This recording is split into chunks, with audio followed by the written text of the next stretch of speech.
Welcome to the LWML Leadership Development Series. My name is Marie McNary, and I'm a member of the Leadership Development Committee. Today, we have the opportunity to sit down with an LWML leader and chat about her experiences. I am pleased to welcome Abby Goehring. Abby, thanks for joining us today. Thanks. Can you tell us a little bit more about yourself and how you first got involved in LWML? Sure. I'm actually a member. I just recently moved my membership to Holy Cross in College Station, Texas. And I got involved in LWML, I think like some of us have. My mom was an LWMLer, and so I started attending meetings probably like 6 months old. I always tell people I'm a diaper Lutheran. I was born into it. But it wasn't until probably my senior year in college, and my mom and the zone was needing a zone YWR. And so I said, sure, I'll do it, no problem. And it was an experience that totally changed my life. It wasn't the LWML that I knew about.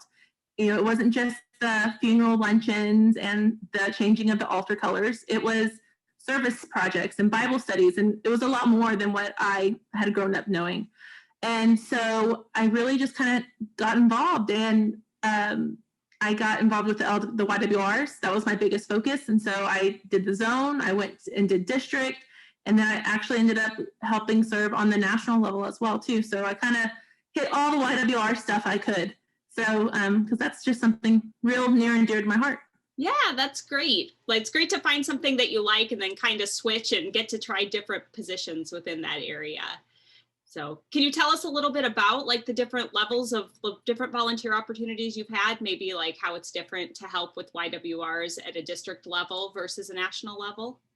Sure. So at the zone level, we kind of I got free reign of what I wanted to do in that level. Texas being as big as we are, it's kind of hard to get us all together. And so really take advantage of that district level. And my predecessors before me in the YWR program in Texas, they did a great job of laying a great framework for me to kind of follow. And so I just got to go in there and tweak it a little bit. But from that point, we in Texas, we really mirror what the national level does. And we have kind of the similar requirements of what the national level has as well. We do service activities with them. I actually do a lot of speaking at various zones, actually, about how to get more young women involved. That has kind of been, if I get asked to do something, that's what they want me to speak about. Just because it's the young women are the future of our organization. And so we really need to get more young women involved. But I mean, the different volunteering from the district level to the national level, I always tell somebody, I was like, it's like at the national level, we just enlarge it like 500%. It's just so many Lutheran women in one spot, and you can, you put a lot more people in there, you can get a lot more accomplished. Yeah, for sure. So what do you tell them? What are your best tips and tricks for getting young women involved? I always tell ladies there's 3 reasons why women join the LWML. One of it is for, or at least young women, one of it is for the Bible studies. They want to find a place where they belong in church. They're looking for that friendship, that Christian relationship that they want to build. The other one is missions. They want to go out and do the missions. Yes, they'll raise the money, but they're service oriented. They want to go out and do it. And they're young and able-bodied, and so they are excited about doing it. And then the other one is just really the fellowship and the friendship that they have. Like I said, kind of having that, I mean, don't get me wrong, all friends are great, but having that LWML friendship is a totally different type of friendship, because, you'll have somebody there, thousands of miles across, the United States and everywhere else. My husband jokes around, we were traveling different places, and he was like, how do you know this person? I said, oh, well, LWML and so-and-so and so-and-so. And he was like, we can't go anywhere. I was like, I know, we're everywhere. Everywhere. So. Yes. Yeah, great. Well, you're going to be involved in the convention in Lexington, Kentucky that's coming up this summer. Can you tell us a little bit about what you're going to be doing? Absolutely. So I got the opportunity about 4 years ago after Jan Struck. She did the Humorous Interruption of Katie Luther in the Albuquerque convention. And my district president came to me and she said, Abby, I know you've never done this before, but do you think that you could do Katie Luther for the Texas District Convention? And I said, I don't know. I said, I'm not Jan Struck. And she said, but I really think you could do it. And I actually got to work with Jan, and she kind of helped me make my make my script, and kind of I talked some ideas out through it with her. And so I didn't use anything that she used in Albuquerque. I kind of wrote my own stuff, and I kind of took off from there, and it's just been super fun. And so I've had different zones or societies that have come and asked me to do, a skit for this or that. And actually this year they asked, President Debbie called me, and she said they're wanting to do 2 interrupters. And so she wanted to know if I wanted to partner up with Jan. And that's just, I was like, absolutely, yep, sign me up, absolutely. Getting to work with Jan is amazing, and I learned so much from her. How fun. So do you write all your own material for something like that, or do they give you an idea of what you're going to do? So the way it kind of works from the district level, and again, on the national level, I told Jan, I said, I'm going to let you take the lead, and I will just kind of help out where you need me. But the presidents usually kind of get with us and give us kind of a where they hope, what they're wanting, and we write our own stuff, and we have it reviewed by the pastoral counselors for doctrine review. But yeah, it is 100% us and our words. That's awesome. Yeah, so you've kind of mentioned a couple different LWML women or people who you know through LWML. Do you have one or two that you consider to be kind of your LWML mentor? And can you tell us about some of those women? Absolutely. So growing up, being the diaper Lutheran that I am, and being involved in LWML at such a young age, you get a lot of aunts and grandmas that are adoptive, and you just go with it, and you're like, oh yeah, this is my aunt, but not really my aunt. But really, I think probably 4 years ago, our district president, she was elected, and she asked me to be the YWR chairman, and then she also asked me to do this humorous interruption.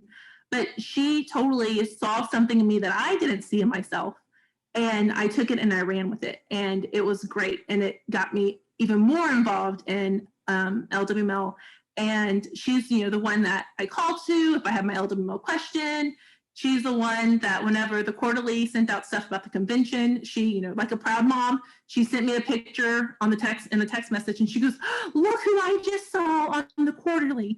And I was like, oh, great. So she's definitely the one that I call to if I have a question. So, and it's great because she, being the district president, she's kind of hit all the levels as well too. So she kind of knows what's going on. Yeah, that's great. So you've had a lot of different LWML experiences. What would you say to a woman who maybe would like to get involved, but maybe is a little bit timid, or is like, oh, I can't do that, or doesn't exactly know where her place would be? So I would say to them, listen, you've got to change, and doing something different is exciting, but it is terrifying at the same time. I actually asked my mentor, preparing for this interview, and just kind of, I'm a planner. And so I was like asking her and talking to her, and I said, I really don't know why they asked me to do this. I don't see myself as a leader. And she said, Abby, you're right.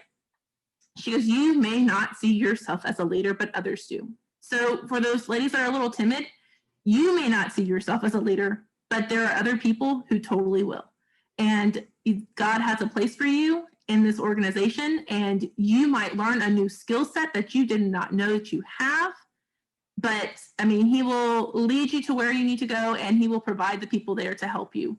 So even though those 3 little letters of yes are extremely scary to say sometimes, you just got to trust that it'll be a ride that you're going to enjoy.